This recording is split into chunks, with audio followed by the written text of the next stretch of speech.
Hello. Pernah nggak sih? Lu belajar kurva ADAS ya? Kalau satu kurva sih masih oke. Tapi kalau udah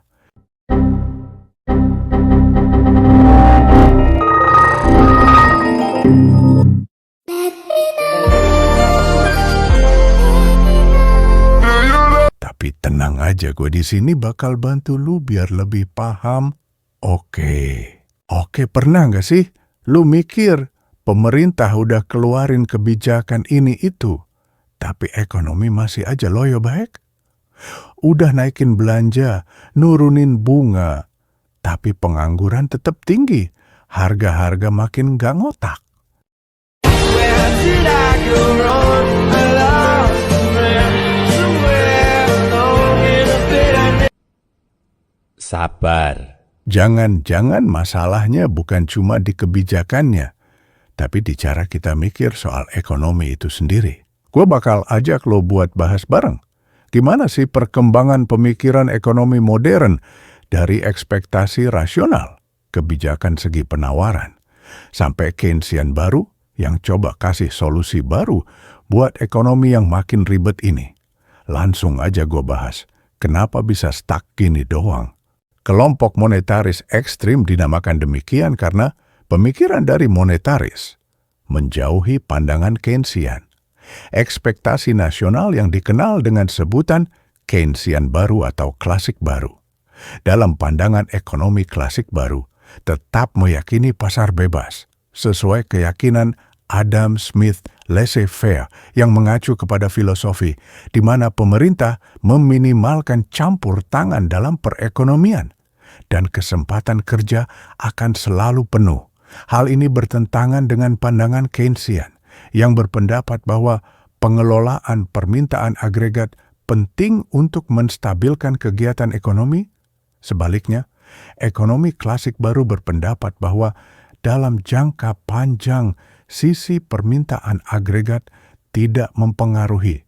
Oleh karena itu, mereka menentang kebijakan pemerintah dalam mengatur permintaan agregat dan juga kebijakan fiskal dan moneter. Bagi mereka, tidak perlu untuk diperlukan untuk menciptakan stabilitas ekonomi.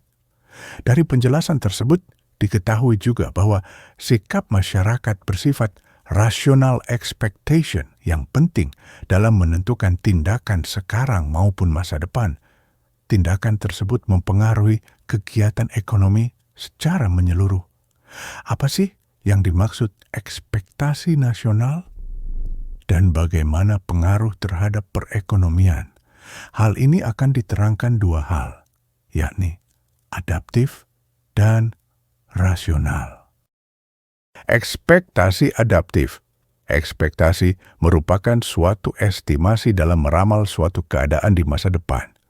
Dalam bidang makroekonomi, ekspektasi dari seseorang atau sekumpulan pelaku kegiatan ekonomi, economy agents, terutama adalah ramalan mengenai variabel-variabel makroekonomi tersebut yang meliputi perubahan tingkat harga, perkembangan produk nasional, perubahan kesempatan kerja, perkembangan ekspor dan impor, keadaan neraca pembayaran, perubahan indeks, harga-harga saham. Suatu ekspektasi dapat dikatakan adaptif apabila ekspektasi tersebut berdasarkan kejadian di masa lalu.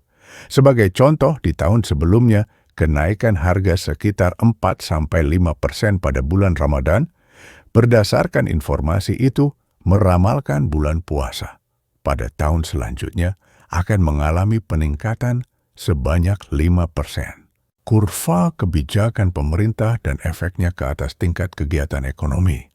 Tujuannya menerangkan pelaku ekonomi dalam mengantisipasi dan menghadapi keadaan yang bersifat adaptif. Penawaran di kurva seras 0 dan permintaan agregat di AD0 di titik E0, kesempatan kerja penuh dengan pendapatan nasional sebanyak YF dan tingkat harga di P0. Penyebab pergeseran permintaan agregat dari AD0 ke AD1 ada dua sumber, yaitu faktor yang mempengaruhi pembelanjaan agregat seperti tingkat impor dan ekspor, kebijakan pemerintah dalam menjalankan kebijakan moneter dan fiskal yang adaptif. Menurut Monetaris Effect, terbagi menjadi dua, yaitu pendek dan panjang. Pada efek jangka pendek, para pekerja tidak mengantisipasi inflasi, sehingga mereka puas dengan gaji yang mereka terima. Dari sini, pengusaha akan menyadari peningkatan permintaan agregat yang menyebabkan kenaikan harga. Perilaku tersebut menyebabkan titik equilibrium menjadi E1. Jika permintaan agregat berubah menjadi AD1 mengakibatkan tingkat pendapatan real dan harga meningkat. Dari sini, pengangguran rendah dan menghasilkan keadaan over full employment, keadaan di mana tingkat kegiatan ekonomi melebihi tingkat kesempatan kerja penuh. Tingkat tersebut tidak akan selamanya. Jangka panjang para pekerja menyadari adanya inflasi dan menuntut kenaikan gaji, upah meningkat, mengakibatkan pergeseran garis S-All ke kiri jadi S1. Di situ tingkat kesempatan kerja penuh dan berada pada equilibrium E2 dan mengakibatkan kenaikan harga, tetapi pendapatan nasional tetap stagnan. Analisis di atas dinamakan fooling model oleh Milton Friedman. Para pekerja tertipu pada jangka pendek, tetapi dalam jangka panjang, mereka menyadari inflasi yang berlaku dan menuntut kenaikan upah sehingga membuat tercapainya pendapatan real. Dari sini, hasil akhirnya tingkat kegiatan ekonomi akan sama seperti sebelumnya. Nah, sekarang kita lanjut ke bintang utama dalam bagian ini, yaitu ekspektasi rasional. Teori ini menganggap bahwa pada umumnya, masyarakat mengetahui efek yang akan timbul sebagai akibat kebijakan-kebijakan pemerintah, seperti melakukan anggaran belanja, defisit. Ciri dari teori ini: A. Ekspektasi didasarkan pada informasi yang lengkap tentang suatu masalah. B. Berdasarkan informasi yang ada, pelaku ekonomi akan melakukan tindakan ekonomi yang bisa dibilang rasional. C. Pelaku kegiatan ekonomi mengetahui implikasi dari berbagai kebijakan yang akan dijalankan pemerintah. Ekspektasi rasional dibedakan menjadi dua berdasarkan respon masyarakat terhadap perubahan permintaan agregat, yaitu perubahan yang sepenuhnya diantisipasi, perubahan yang tidak diantisipasi. Ini adalah grafik perubahan yang diantisipasi dan tidak diantisipasi. Tujuannya untuk menerangkan bentuk respon pelaku ekonomi dan akibat respon terhadap kegiatan ekonomi. Pertama, perubahan yang diantisipasi. Dimisalkan pemerintah ingin menurunkan pengangguran alamiah ke tingkat lebih rendah lagi untuk meningkatkan kegiatan ekonomi. Pemerintah dapat melakukan ekspansi moneter dan mengharapkan keseimbangan ekonomi bergerak ke E1. Dari sini, beragam efek akan muncul dari kenaikan kegiatan ekonomi, pendapatan nasional real, dan pengurangan tingkat pengangguran. Menurut ekonom klasik baru, pelaku kegiatan ekonomi dapat mengantisipasi efek kebijakan itu dan menuntut kenaikan upah untuk pendapatan real mereka. Hal ini menyebabkan kurva penawaran agregat jangka pendek S0 bergerak ke S1. 1.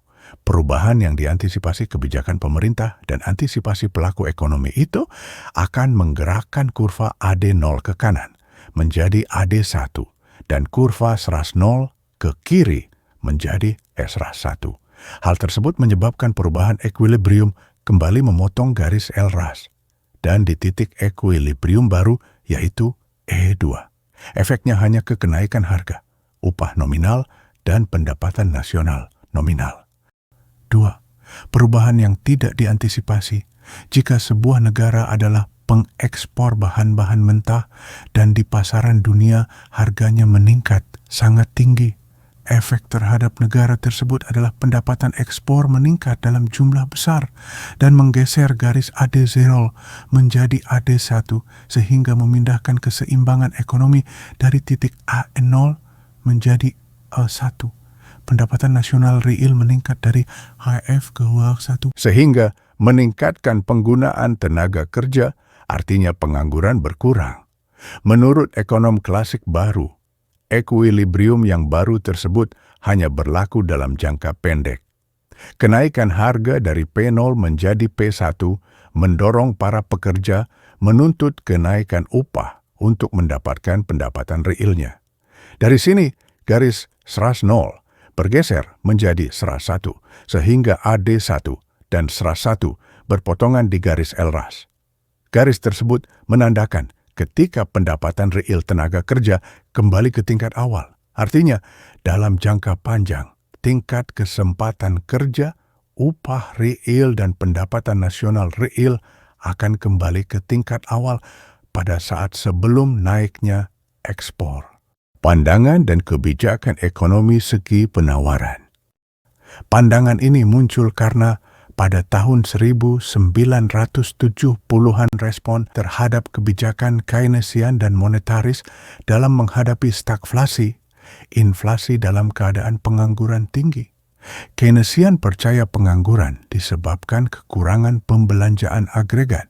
Menurut Keynesian, ketika inflasi akan timbul apabila suatu perekonomian dapat mencapai tingkat kegiatan ekonomi yang tinggi, yang menyebabkan tingkat pengangguran sangat rendah. Walaupun itu Keynesian kurang memperhatikan mengenai inflasi dan efeknya kepada tingkat kegiatan perekonomian.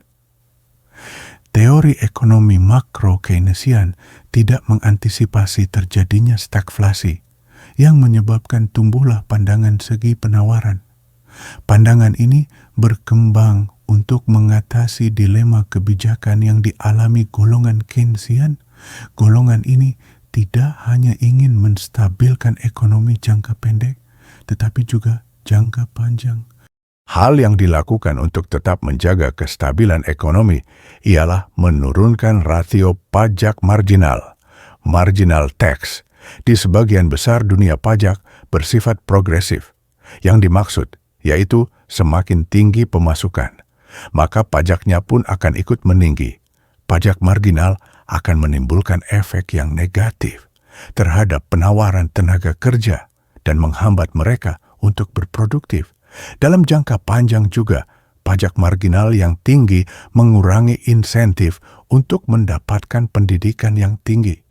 Karena pada akhirnya, pendapatan disposable orang yang berpendidikan tidak kalah jauh dengan yang tidak berpendidikan dan gaji rendah.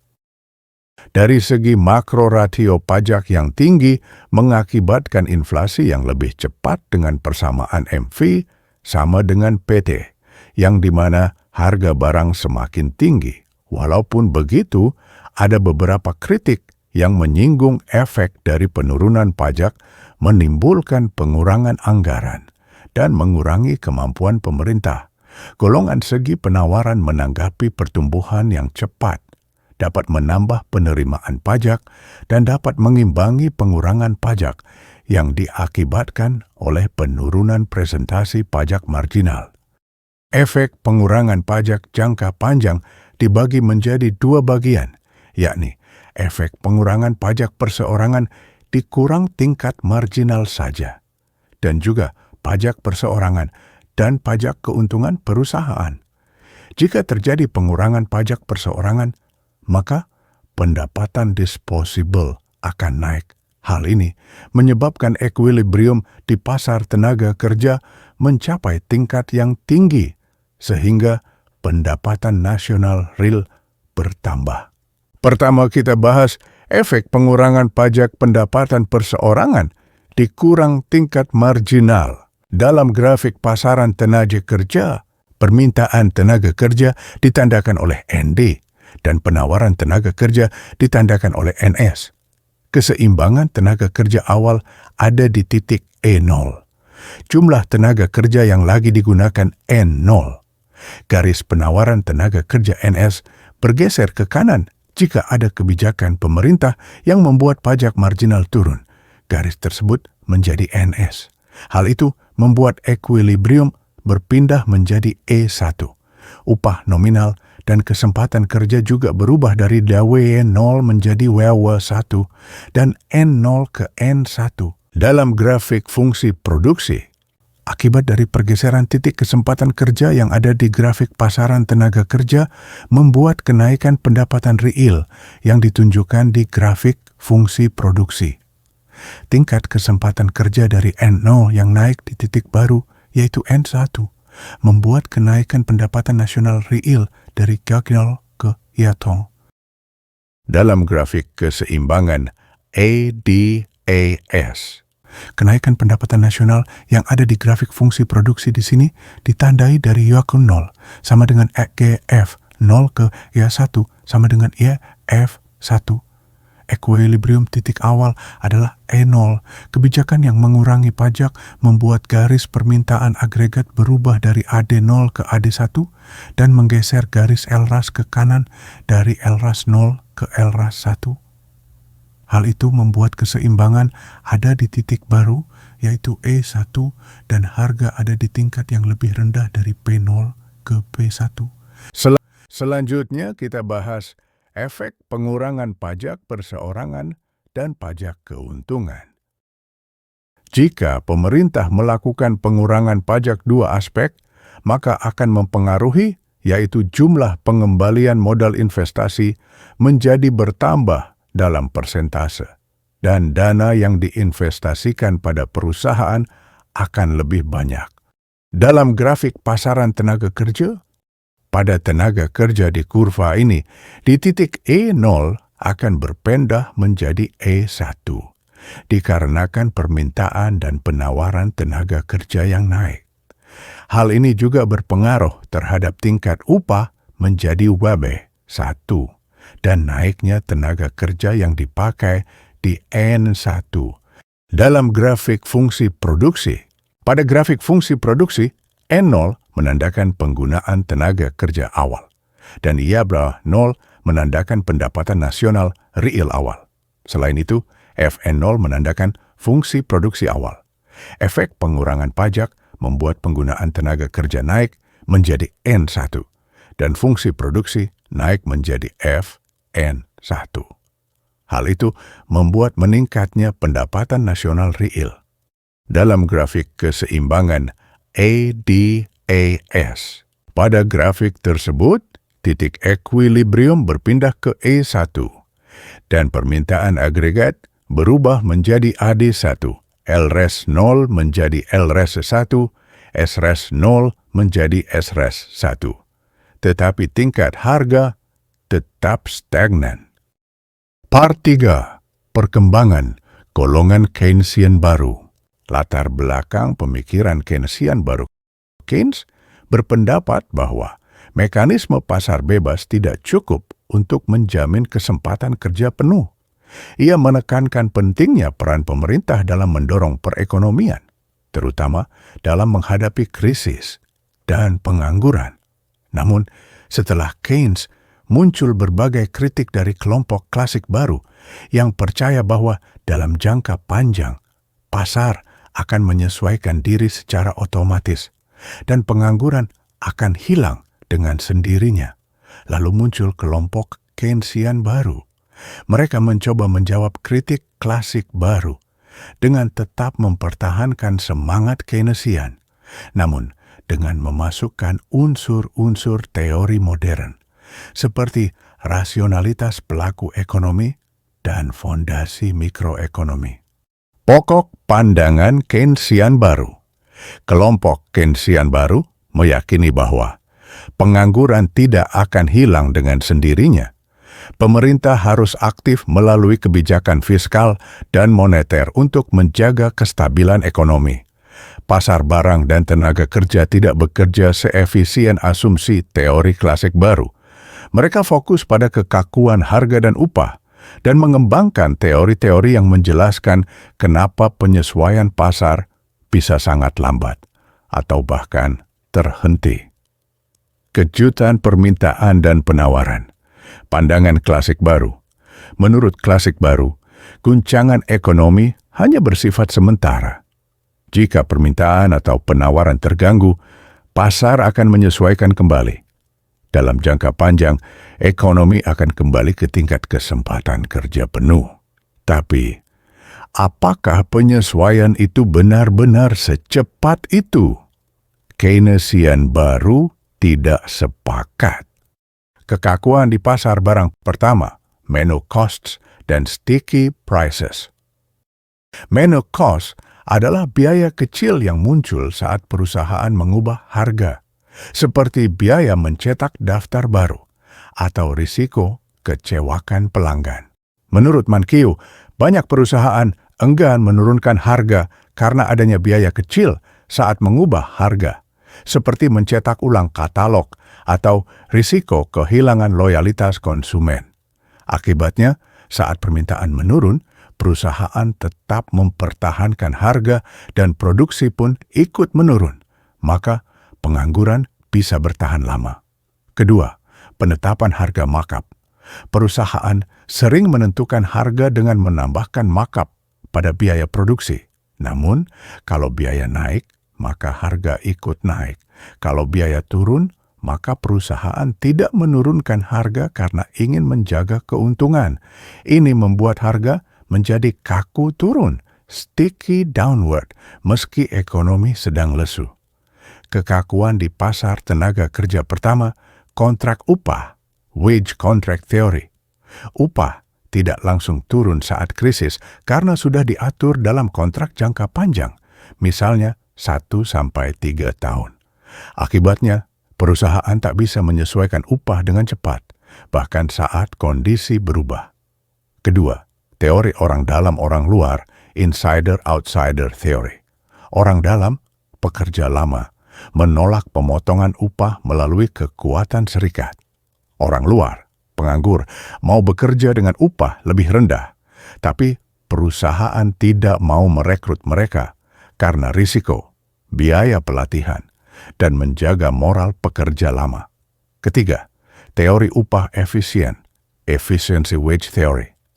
Beberapa perusahaan sengaja membayar upah lebih tinggi dari pasar karena percaya, 1.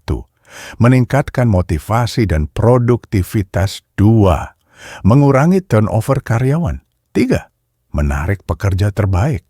Namun, upah tinggi ini menciptakan pengangguran tidak sukarela dan perusahaan tetap enggan menurunkannya, meski ada banyak pencari kerja.